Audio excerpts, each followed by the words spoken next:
કતારગામમાં રહેતા વાલીએ ખોટા દસ્તાવેજોનો ઉપયોગ કરી બોગસ ડોક્યુમેન્ટ્સને આધારે સરકારી નોકરી મેળવવા જતા ભીરવાયા. સમાજ કલ્યાણ અધિકારી અઠવાલાયન્સ પોલીસમાં ફરિયાદ આપતા ધરપકડ કરાઈ હતી. કતારગામ જીપીએસસી થયેલી 25 વર્ષીય યુવતીએ બક્ષીપંચનું પ્રમાણપત્ર મૂકી સરકારી નોકરીનો લાભ લેવા માટે ડોક્યુમેન્ટો વેરીફાઈ કરતા પિતાનો બક્ષીપંચનો દાખલો બોગસ હોવાનું સામે આવ્યું હતું. આથી સમાજ કલ્યાણ અધિકારી તરીકે ફરજ બજાવતા જીતેન્દ્ર ચૌહાણે અઠવાલાયન્સ પોલીસમાં ફરિયાદ આપી છે, જેને આધારે પોલીસે રેખા શાંતિલાલ ખટીક અને શાંતિલાલ શંકર ખટીક સામે ગુનો નોંધી ધરપકડ કરી છે.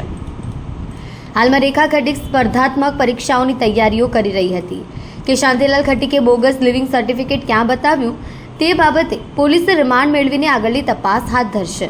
રેખાનો ભાઈ અમદાવાદ પાલિકામાં કોન્ટ્રાક્ટમાં નોકરી કરે છે. પોલીસે જણાવ્યું કે યુવતી નામે રેખા ખટીકે 30/5/2016 જિલ્લા સમાજ કલ્યાણ અધિકારીની કચેરીએ બક્ષીપંચનો દાખલો મેળવવા 31/3/2016નું શારદા વિદ્યા મંદિર સિંગણપુરનું લિવિંગ સર્ટી અને પિતાના આધાર કાર્ડ તરીકે જૂની તરેડ પ્રાથમિક શાળા મહુવા ભાવનગરનું 16/7/2008નું એલસી રજૂ કર્યું હતું.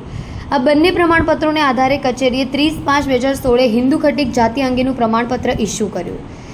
ત્યાર પછી રેખા ખટીકે વર્ષ 2023-24માં નર્મદા જળ સંપત્તિ, પાણી પુરવઠા અને કલ્પસર વિભાગ ગાંધીનગર હેઠળની મદદનીશ ઇજનેર વર્ગ 2ની સીધી ભરતી સંદર્ભ ફોર્મ સાથે જાતિના પ્રમાણપત્રની નકલ મૂકી, જેમાં રેખાના બક્ષીપંચના દાખલા અને તેના પિતાની એલસીની ખરાઈ કરતા આ કૌભાંડનો ભાંડો ફૂટ્યો હતો.